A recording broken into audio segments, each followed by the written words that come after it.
luar biasa. Pagi hari ini Tuhan, kami akan duduk diam tenang untuk dengarkan pesan-pesan-Mu lewat hamba-Mu. Hamba-Mu yang tidak ada apa-apanya ini, bungkus dengan kuasa salib. Nyatakan isi hati-Mu, kuasa-Mu lewat lidah bulu bibir hamba-Mu, untuk mempermuliakan Engkau, bahkan untuk melayani umat-umat-Mu, anak-anak-Mu di tempat ini. Sehingga orang-orang yang lemah kembali dikuatkan, mereka yang sakit disembuhkan, mereka Tuhan yang berbeban berat diberikan kelegaan, mereka yang terikat dilepaskan. Terima kasih Bapa, berfirmanlah, berkata-katalah, kami siap mendengarkan-Mu. Dalam nama Tuhan Yesus kami berdoa dan mengucap syukur. Haleluya. Silakan duduk Bapak Ibu dalam hadirat Tuhan. Ya, apa kabar Bapak Ibu sekalian? Sekali lagi, apa kabarnya? Apa kabarnya? Luar biasa atau biasa di luar? Haleluya. Saya percaya Bapak Ibu sekalian, semuanya dalam kebaikan Tuhan, dalam anugerah dan penyertaan Tuhan. Katakan amin. Ya, kita tunggu anak-anak kita sampai sekolah minggu di belakang ya. Ya. Yang di belakang boleh maju ke depan supaya lebih dekat.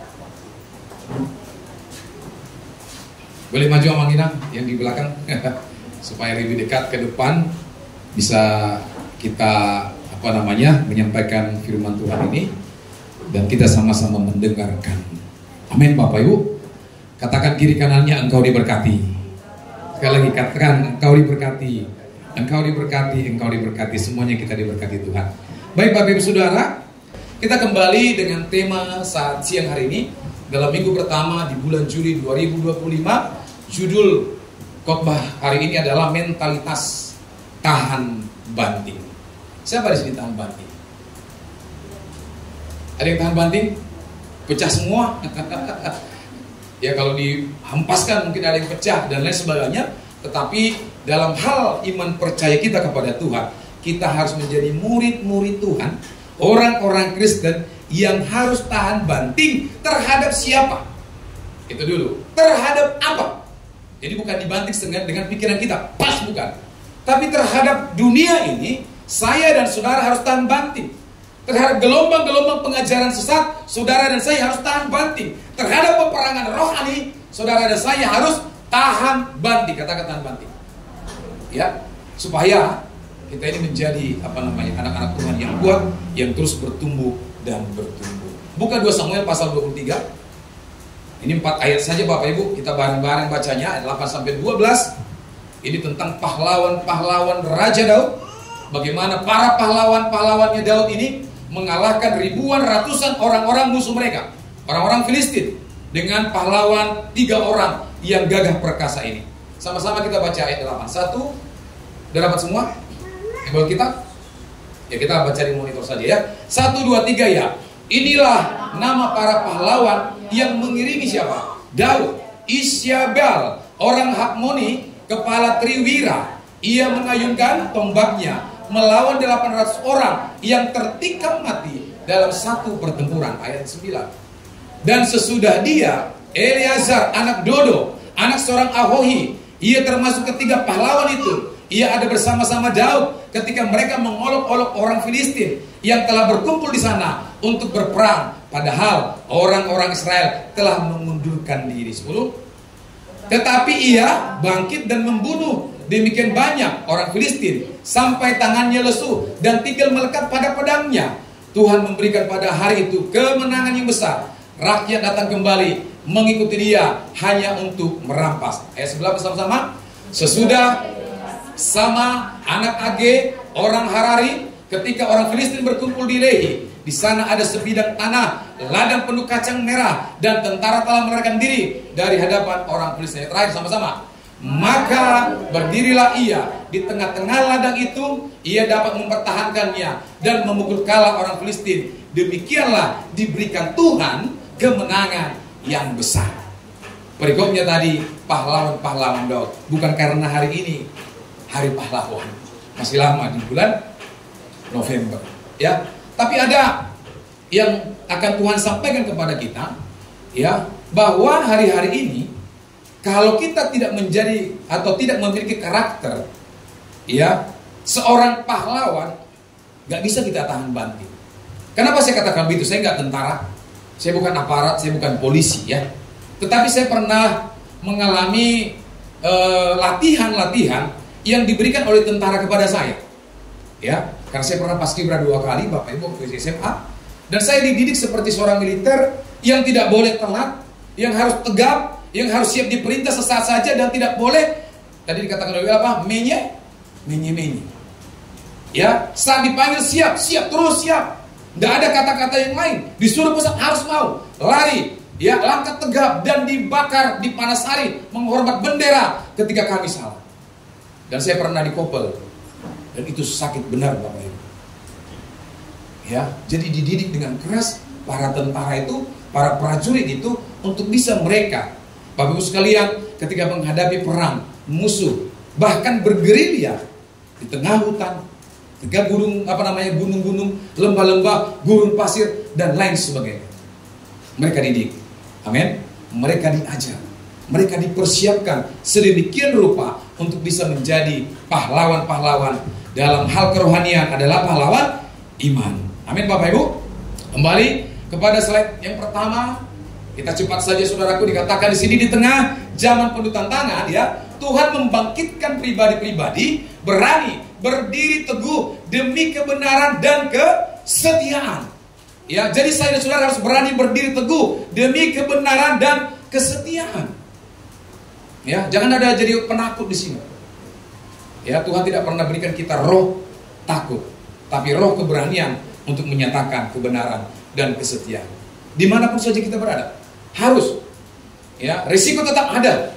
Mungkin dibenci, mungkin dimarahin. Itu risiko daripada orang-orang yang berdiri teguh demi kebenaran dan kesetiaan. Nah, dalam nats ini kita diperkenalkan kepada 3 pahlawan luar biasa dari pasukan Daud. Ada Isbal, Eleazar, dan Sama, yang bukan hanya ahli berperang, tetapi juga menjadi lambang iman, keberanian, dan pengabdian. Amin. Ya, itu lambang keberanian dan pengabdian iman juga lewat ketiga pahlawan-pahlawan Daud ini. Tapi bagaimana kita menjadi pahlawan? Kalau dalam pelatihan saja sudah banyak yang mundur. Ya, tadi pagi saya doa, saya merenung sejenak. Hari ini kita akan sedikit datang karena beberapa orang sakit. Saya ingatin Bapak Ibu Saudara, sakit itu ada 2 hal. Mungkin karena dari bakteri, virus dan sebagainya, tapi perhatikan. Yang kedua, ada sakit karena kutuk. Amin. Ya, kita harus lihat. Saya diajar Tuhan tadi pagi dari kisah tokoh Ayub. Tetapi Tuhan izinkan penyakit datang. Ini bukan kutuk. Sekali lagi, ini bukan kutuk. Karena apa? Sebelumnya perhatikan cara hidupnya. Tapi kalau ya hidupnya morat-marit, gak takut Tuhan, gak mau lakukan apa yang menjadi kebenaran firman Allah, kalau sakit, jangan-jangan itu adalah kutuk. Bisa kutuk turunan, bisa kutuk dari nenek moyang yang harus kita lepaskan. Ya, amin Bapak Ibu, yang harus dilepaskan. Jadi kalau ada sakit gak kunjung sembuh, sakit, kita coba ya berhadapan muka dengan Tuhan. Alkitab katakan, berperkaralah denganku, kata Tuhan. Berperkaralah denganku. Buka-bukaanlah saudara di hadapan Tuhan. Karena apa? Tanpa keterbukaan tidak ada pemulihan. Ya, jadi dengan Tuhan itu buka aja segala sesuatu. Tuhan, ini aku apa yang gak beres lagi, ingatin. Aku siap untuk meninggalkan hal-hal yang tidak baik. Amin. Ya, saya melihat ada beberapa orang yang sakit, dan kalau udah sakit ini Bapak Ibu gak enak. Ya, katakan sakit itu gak enak. Sakit itu gak bisa buat bahagia. Ya, sedangkan sehat aja orang udah malas doa, apalagi sakit saudara. Amin. Ya, sehat aja orang masih malas berdoa, apalagi kalau sakit. Jadi jangan idam-idamkan sakit, idamkan kesehatan, kesembuhan. Dan saudara dan saya harus berjuang untuk sehat. Amin. Ya, amin Bapak Ibu. Dan kita doakan jemaat Tuhan yang sakit ini segera dipulihkan oleh Tuhan dan meninggalkan kalau ada dosa-dosa yang lama, berbaliklah dari jalan-jalan yang jahat. Amin Bapak Ibu. Yang pertama saudaraku, apa yang membuat mereka memiliki mentalitas tahan banting seperti tentara, seperti para prajurit. Apa yang membuat? Yang pertama adalah mereka ketiga pahlawan Daud ini, yang pertama gigi. Katakan gigi. Bukan ipon. Bukan gigi. Tapi apa? Gigi. Gigi itu ada ngotot, artinya ngotot itu gigi. Keras kepala, kerasan, nggak mau berubah. Dalam hal positif itu nggak salah ya. Ya, jadi dia para prajurit ini gigi. Contohnya, mereka dilatih bangun pagi, pegang tombak, pegang pedang, berlatih, itu mereka sangat gigih untuk dilatih. Di ayat 8 dikatakan apa? Coba kita baca ayat 8. Inilah nama para pahlawan yang mengiringi Daud. Isbaal, orang Hakmoni, kepala triwira. Ia mengenai tombaknya melawan 800. Ya, dalam satu pertempuran. Satu bisa melawan 800 itu kalah. Ya, kalau saya mungkin ada satu orang di sini belum tentu saya menang. Ya kan? Tapi kenapa mereka bisa mengalahkan satu kalah 800? Karena apa? Ada kegigihan di dalam hidup para pahlawan daripada Daud ini. Amin Bapak Ibu. Ya, tadi dikatakan makna rohaninya bagi kita adalah dalam hal kondisi apapun, dalam iman percaya kita mengiring Tuhan, saya dan saudara harus gigih. Katakan gigih. Tidak ada anggota jemaat di gereja ini 10 km jaraknya dari gereja ini. Gak ada kan? Itu baru dalam jarak. Tapi banyak juga orang gak mau ibadah. Amin. Harus gigih dalam hal doa. Ya, Pak Niko katakan minggu kemarin, jadilah tenang. Kenapa harus tenang? Supaya kita bisa doa. Ya, jadilah tenang. Harus gigih untuk berbuat tenang supaya kita bisa berdoa. Berdoa dengan sungguh-sungguh. Amin Bapak Ibu. Dalam hal apa lagi? Dalam hal ibadah kita harus gigih. Ya, masa muda ini Bapak Ibu, kita ini masih under 50 rata-rata. Ya, dalam hal ibadah kita harus gigih. Kenapa sih katakan? Mertua saya 86 baru sakit sudah nggak mau ibadah. Jadi kalau dalam hal yang muda masih nggak ibadah, besok sakit. Kira-kira ibadah? Ya kan? Jadi kita harus melatih diri kita dengan gigih untuk dalam hal ibadah, karena ibadah itu punya kekuatan yang luar biasa. Amin. Amin. Ya, ibadah itu adalah latihan. Ya, saya setiap Sabtu Minggu punya komitmen jalan kaki 10.000. Ya, itu harus saya lakukan dengan gigih supaya mengurangi perut saya yang buncit ini. Tujuannya apa? Supaya saya bisa siap melayani Tuhan. Saya bisa bekerja. Kenapa? Sehat itu membuat kita bahagia. Coba kalau udah sakit, harus gigih. Dalam hal mau sehat juga harus gigih. Apalagi dalam hal kerohanian harus gigih. Nah, ayat 8 ini saudaraku menegaskan bahwa Isbaal mengalahkan 800 orang dengan satu orang, dia sendiri, karena dia gigih. Amin. FA kemarin kubu doa, berapa orang yang datang? Saya bilang kemarin di doa pengerja, memang pada intinya kubu doa ini gak boleh di gereja. Itu sesuai workshop cool, itu harus di rumah-rumah, mengajar jemaat untuk ikut doa. Pada dasarnya seperti itu, ya. Kalau sudah doa tuh mulailah orang dikit datang. Kalau sudah di gereja acara mulai dikit orang datang. Ya, mungkin kesibukan dan lain sebagainya. Amin. Kita harus gigih dalam hal ibadah. Ya, supaya Tuhan berikan kekuatan pemahaman bagi kita ketika datang peperangan rohani, datang si jahat, kita bisa lawan dengan iman yang teguh. Tentunya dengan latihan sampai saya dan saudara bisa. Amin. Karena Tuhan yang memampukan kita untuk melakukannya. Nah, orang yang gigih memiliki keberanian dalam menghadapi tantangan. Bahkan ketika tantangan itu adalah hal yang besar di hadapannya sekalipun. Jadi kalau sudah biasa berlatih dengan gigih, sekalipun ada orang tantangan yang besar di depannya, itu bisa dia terobos. Makanya di gereja lain ada 2 terobosan. Apa tujuannya? Nerobos roh jahat, nerobos tembok-tembok yang dibangun iblis dan kuasa-kuasa gelap. Ya, itu tentu bisa kita lakukan kalau kita gigih berdoa mendekatkan diri kepada Tuhan. Doa pujian dan penyembahan. Nah, dalam kehidupan rohani, tantangan bisa melelahkan. Betul ya? Capek hati, capek pikiran, ngurus anak aja capek ya kan? Ya, bukan hanya yang kecil, yang gede-gede susah diatur. Itu bisa membuat lelah orang tua, sehingga malas untuk ibadah, tidak gigih lagi. Bisa. Masalah apa lagi? Ekonomi. Ya, bisa membuat lelah. kerja pagi, habis sore. Ya kan? Mulai lakukan hal Batak, ya habis martudu, dapat mandogot, habis botari. Ya, capek. Sementara tekanan, kebutuhan itu banyak di hadapan kita yang harus dicukupkan oleh seorang suami atau istri. Maka untuk itu Bapak Ibu, dalam hal ekonomi, Pak Niko katakan kemarin, kalau kita ingin mengalami penuaian dalam hal keuangan, ya diingatkan Maliaki 3 ayat 8 sampai 11. Amin. Ya, mustahil bagi Tuhan tidak ada yang mustahil kalau kita mau melakukannya. Itu juga katakan amin. Jadi hanya orang yang melakukan Bapak Ibu yang mengalami berkat Tuhan. Ya, tetapi orang yang gigih tidak berhenti hanya karena sulit. Ia terus berjalan dalam kekuatan Tuhan. Kemenangannya menjadi kesaksian bagi pihak lain. Ya, banyak orang-orang, katakanlah orang-orang Kristen juga sangat sedikit untuk bersaksi. Ya, sangat sulit untuk melakukan kesaksian, bercerita tentang Yesus kepada orang-orang di luar sana.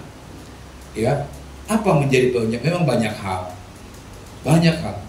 Ya, salah satu, ya gimana kita mau menyaksikan, kita nggak pernah ngalamin. Ya, saya banyak mendengar kesaksian bagaimana Pak almarhum Kam Yusuf Roni yang beberapa waktu yang lalu meninggal, dipanggil Tuhan umur 77 tahun dalam melayani Tuhan. Begitu luar biasa kesaksian. 6 tahun dalam penjara karena terima Yesus. Ditanya sama jaksa, kenapa kamu terima Yesus? Adakah yang ngajar kamu pendeta? Dia bilang tidak ada. Terus dari mana kamu tahu? Dan kamu bisa percaya kepada Yesus? Saya baca Alkitab. Dikasih tahu Yohanes 1 ayat 1. Pada mulanya adalah firman. Dan firman itu bersama-sama dengan Allah. Hanya dengan satu ayat itu dia bisa tobat. Amin. Seorang Yusuf Roni bertobat bukan karena kesaksian orang Kristen. Ya, karena mungkin pada waktu itu orang Kristen banyak gak mau bersaksi. Dia temui ayat itu. Akhirnya apa? Dia di penjara. Ya, apa dikatakan penjara di Jakarta sampai Surabaya pindah-pindah. 5 tahun di penjara, baru tahun ke-6 baru dia dihadapkan dengan persidangan dan bebas setelah tahun ke-6. Ikut Yesus Bapak Ibu. Kalau nggak gigih, murtad balik ke Bapak. Kalau nggak gigih beliau, ya kalau tidak kenal siapa sesembahannya, siapa Tuhannya, balik dia. Di sana enak.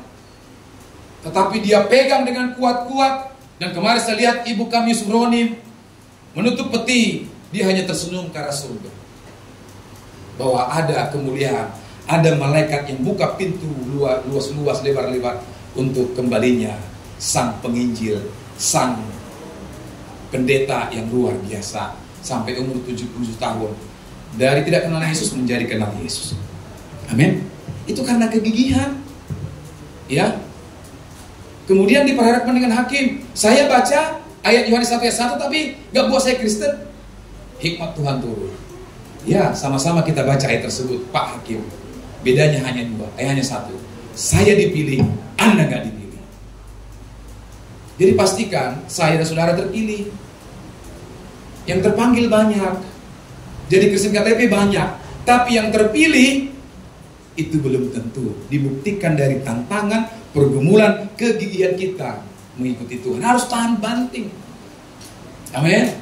Harus tahan banting. Punya mental, jangan mental tempe. Jangan mental menye-menye, jangan mental iblis, jangan. Tapi harus mental anak Tuhan, siap sedia setiap saat. Ya, ini mental anak Tuhan. Diberikan beban, dia terima. Diberikan beban, dia terima. Jangan seperti bawaan saya Bapak Ibu.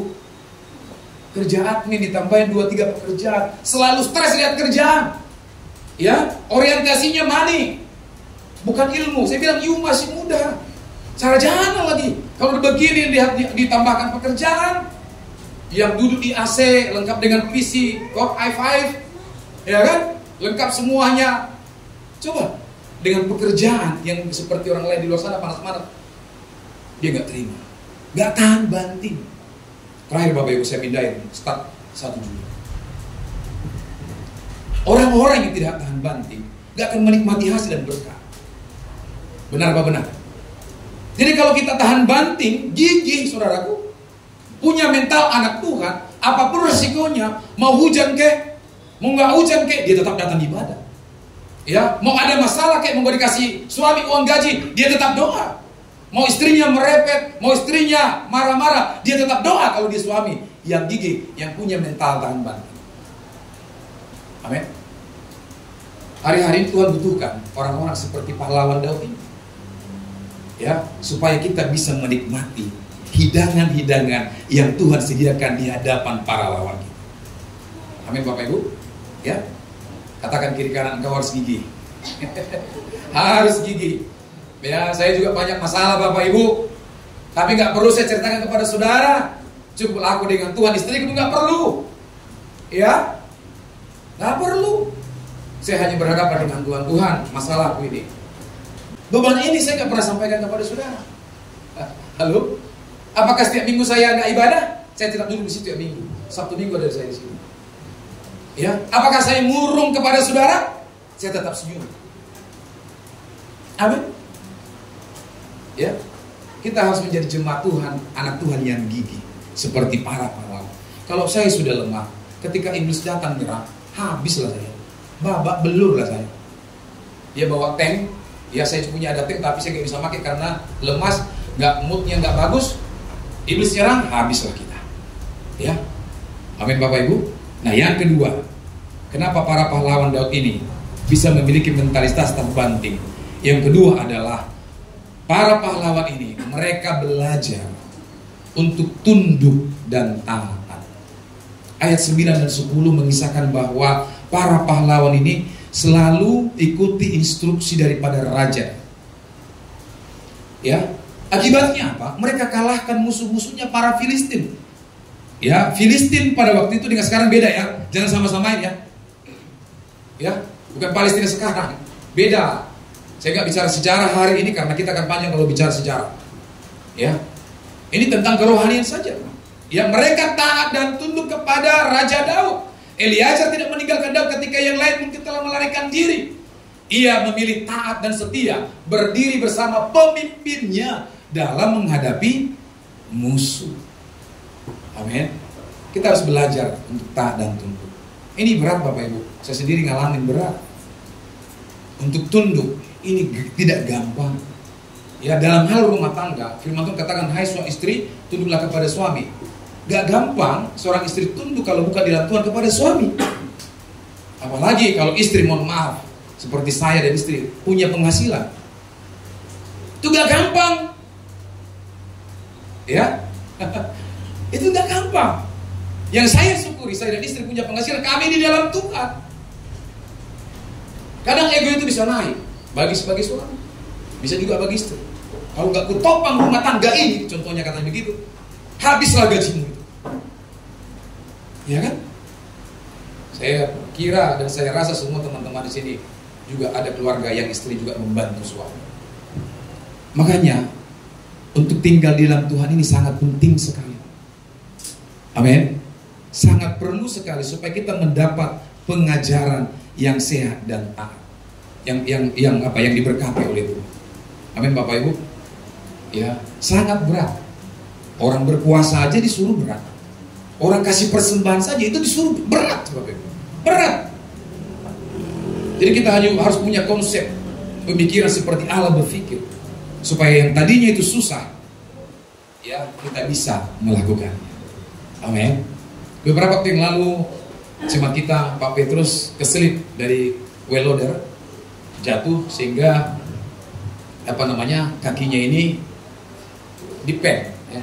Tadinya kan mau operasi ya. Saya telepon pas selesai makan malam, coba telepon dia karena saya informasi dari adik ipar kan akan dioperasi. Saya telepon lah, ya mencoba sebagai gembala yang baik kan begitu. Ya di sela-sela kesibukan telepon lah. Shalom bang, shalom. Ya cerita lah panjang lebar, ya kan? Ya seperti apa mau tindakan dokter? Ya kan tadinya Pak memang nggak harus, tapi karena sudah di rumah sakit karena kecelakaan kerja, saya nggak bisa lari dari arahan dokter. Saya bilang taat saja ke arahan dokter. Jangan takut operasi. Ya mohon maaf saya nggak bisa hadir karena saya di kota lain bekerja, tapi semangat kami, doa kami bersama Pak Petrus. Maukah saya doakan? Siapa? Kami berdoa bersama ibunya, mertua daripada Ibu Janis. Ya, amin. Dan hari ini sudah di rumah, nanti tak kunjungi. Amin Bapak Ibu. Jadi Tuhan itu baik sekali. Kalau sempat dibawa ke tukang urut, tak bisa pakai robek itu selama ini. Ya kan? Tapi saya bilang, taat saja kepada dokter. Karena apa? Dokter lebih tahu. Saya nggak tahu kalau kamu tanya saya bukan dokter. Tapi kalau kamu tanya alat berat saya ngerti. Tapi kalau bagaimana selaput tulang, saya nggak ngertos lah, nggak ngerti lah. Ikuti arahan dokter. Siapa? Hari ini sudah pulang ke rumah dan kita doakan supaya cepat sembuh. Amin. Nah, Eliezer ini tidak meninggalkan Daud. Dia punya kesetiaan yang sungguh-sungguh kepada rajanya, kepada pimpinannya. Dia tidak meninggalkannya. Dikatakan dia yang lain, ia bangkit dan memukul orang Filistin sampai tangannya lelah dan menjadi kaku karena memegang pedang, sampai lemah. Musuh-musuhnya dibunuh habis-habisan. Bapak Ibu, saya sampaikan ini hanya bagian daripada sejarah Alkitab. Ya, saudara jangan contoh di Alkitab Daud membunuh para musuhnya. Hari ini musuhku bunuh, enggak begitu. Ya, dalam prinsip Alkitab, dalam kebenaran firman Tuhan disampaikan Yesus, musuh itu enggak dibunuh, tapi musuh dia diapain? Didoakan. Mintalah doa dari yang mengutuk engkau. Ya, amin. Dulu di perjanjian lama iya, karena peperangan. Di dalam pengajaran daripada Yesus nggak ada musuh untuk dibunuh. Ya, nah Eliezer tidak hanya hadir, tetapi aktif bertindak, memberikan semangat kekuatan kepada raja dan yang lain. Bahkan sampai dia kelelahan, gak sanggup lagi karena kesetiaannya, ketaatannya, ketundukannya kepada Daud, sampai tangannya lemah pegang pedang. Ya, ini cerita peperangan, nanti bisa saudara baca dalam Samuel ini. Nah, Tuhan tidak mencari yang paling kuat, amin, tetapi yang paling tunduk dan taat. Tuhan tidak mencari seperti saya mungkin yang mampu, atau ada di antara saudara yang mampu dalam hal ini, enggak. Ya, 12 para murid itu semuanya tidak mampu. Ya, dari orang miskin penjala ikan, ya, pekerja-pekerja yang lain. Tetapi kenapa mereka menjadi murid Yesus? Karena mereka mau dibawa, diajak oleh Yesus. Amin Bapak Ibu. Ya, ketika muridnya stop hijau aman, jual aja mengubur keluarga kena mati. Ya, Yesus bilang apa? Biarlah orang mati menguburkan orang mati. Ikut saya. Ikut para murid itu. Amin Bapak Ibu. Nah, dalam ketaatan Eliezer kuasanya dinyatakan. Jadi sangat penting kita saudaraku untuk belajar tunduk dan taat. Yang terakhir, kenapa mereka memiliki mental yang tahan banting saudaraku? Yang terakhir, yang ketiga adalah mereka belajar setia. Katakan setia. Suami istri harus setia ya. Nggak boleh ada yang lain. Kalau kau berjanji kepada orang pun tentang bisnis, tentang pekerjaan, apapun, belajarlah setia. Ya, setia itu saudaraku ada terjemahan lain yang mengarah ke komitmen.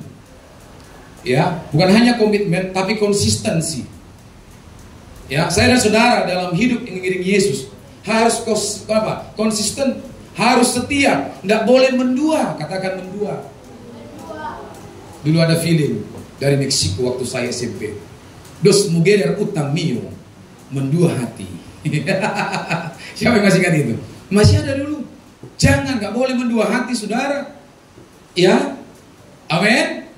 Hari-hari ini banyak yang nggak mau setia lagi kepada Tuhan.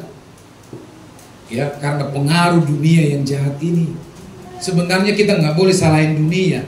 Sebenarnya yang salah itu kita. Kenapa? Kita tidak mau berfokus kepada panggilan, nggak mau berfokus kepada arahan firman yang Tuhan sampaikan. Itu yang buat. Ya, jadi hari ini kita harus belajar setia. Nah, ladang kacang bukan medan perang yang megah, tetapi sama, ya. Sama ini pahlawan Daud yang ketiga, tetap bertahan. Ia setia pada bagian kecil yang dipercayakan kepadanya. Makanya ada yang kita bilang begini, setia dalam perkara yang kecil, maka Tuhan berikan apa? Perkara yang besar. Jadi jangan harapkan kita setia dalam perkara kecil, harapkan yang besar kalau kita nggak setia dalam perkara kecil. Amin. Mungkin, ini menurut saya aja ya, mungkin kita buka pelayanan ini saudaraku, Mungkin, ini mungkin kesetiaan saya melayani Tuhan. Kenapa saya bilang begitu? Tantangan juga banyak dalam melayani. Kadang-kadang hampir juga tinggalkan Tuhan. Kadang-kadang saya mikir begini, kok gini pelayanan ya? Kok gini hamba-hamba Tuhan ini yang saya harapkan ini? Tetapi saya belajar setia untuk tidak tinggalkan Yesus. Saya belajar setia untuk apa yang disampaikan lewat arahan-arahan. Kalau ada dinamika di dalam pelayanan, itu soal biasa. Makanya kita harus percaya dan dengarkan Tuhan. Kadang lewat masalah itu, Tuhan bisa ngomong begini untuk pengembangan diri kita, untuk kita bisa bertumbuh lebih lagi. Amin. Atau saudara mungkin karena kesetiaan saudara sampai hari ini juga bisa pelayanan kita ini juga bisa berjalan. Karena banyak teman-teman saya yang Tuhan yang tidak lagi dalam pelayanan hari ini, saudara. Ya, sudah tinggalkan Yesus, berbuat dosa. Ada teman saya seperti itu. Tetapi orang yang setia dalam perkara-perkara yang kecil, Tuhan akan berikan perkara-perkara yang besar. Kalau saudara setia berdoa kepada Tuhan, dalam doa semenit-semenit saudara, Tuhan nanti akan percayakan ya, hal-hal yang besar. Yang penting setia lakukan apa yang Tuhan perintahkan. Mau hari ini belum nampak hasilnya, lakukan saja. Amin. Amin Bapak Ibu. Ya, hari ini kita akan habiskan panitia untuk 3 event yang kita akan lakukan. Beberapa orang so hebat kelihatan, gereja kecil tapi buat seperti itu nggak apa-apa, karena kita punya visi yang besar. Amin. Ya, saya mau bilang kepada Tuhan, saya mau taat dan setia dalam perkara yang kecil ini, karena esok kepada kita akan Tuhan percayakan perkara-perkara yang besar. Orang bilang, Amang saya nggak mampu, pemahaman saya tentang organisasi sangat sedikit. Saya bilang, Roh Kudus yang mampukan. Saya dulu nggak mampu melayani. Siapa sih saya? Sarjana enggak? Ya, pemahaman tentang Alkitab apa sih? Nggak ada. Tapi saya mau. Saya mau taat, saya mau tunduk. Tuhan pakai kita semuanya. Tuhan pakai saya. Amin Bapak Ibu. Setialah melakukan apa yang ditugaskan. Ya, saya percaya rekan-rekan sejawat, rekan-rekan sepelayanan akan terus nanti melihat kemuliaan Tuhan. Amin. Kita akan ada event Bapak Ibu. Ada hari kemerdekaan FA, ada ulang tahun ketiga gereja, ya, nanti ada Natal dan Tahun Baru. Ya, saya rindu kita semuanya bergandengan tangan dalam perkara yang kecil ini untuk memuliakan nama Tuhan. Orang yang setia akan menikmati segala berkat-berkat Tuhan yang Tuhan sediakan. Kesetiaan sejati tetap bertahan, ya. Kesetiaan sejati tetap bertahan meski harus sendirian. Ya, ya. Mau sendiri doa di sini harus bertahan, itu kesetiaan. Mau sedikit orang yang datang tetap setia. Orang yang setia tidak mencari dukungan manusia, tetapi bersandar kepada Tuhan. Itu kesetiaan yang sejati. Nah, yang terakhir, Tuhan memberkati kesetiaan sama dengan kemenangan yang besar. Ia menegaskan bahwa kesetiaan membuka jalan karya Tuhan yang dahsyat. Amin Bapak Ibu. Ya, jadi mulai hari ini bagaimana kita menjadi pahlawan-pahlawan Daud yang diberikan mental baja, mental yang tahan banting. Saudara, yang pertama harus melakukan apa tadi? Gak lupa. Apa tadi yang pertama? Gigi. Yang kedua, untuk tahan banting mentalnya harus taat dan tunduk. Yang ketiga, kita harus setia. Ya, saya percaya, saya yakin teman-teman di sini orang yang setia, terutama kepada Tuhan, ya. Jangan tinggalkan Yesus apapun masalah. Jangan tinggalkan Yesus sekalipun suami mungkin menikah lagi, atau istrimu sebaliknya. Jangan tinggalkan Yesus. Hari-hari ini iblis porak-porandakan keluarga. Supaya apa? Supaya gereja rusak. Supaya apa? Supaya bangsa dan negara rusak. Ini dua kita. Setiap keluarga-keluarga agar diberkati, dilawat oleh Tuhan. Amin Bapak Ibu. Tuhan Yesus memberkati. Mari hamba-hamba Tuhan maju ke depan.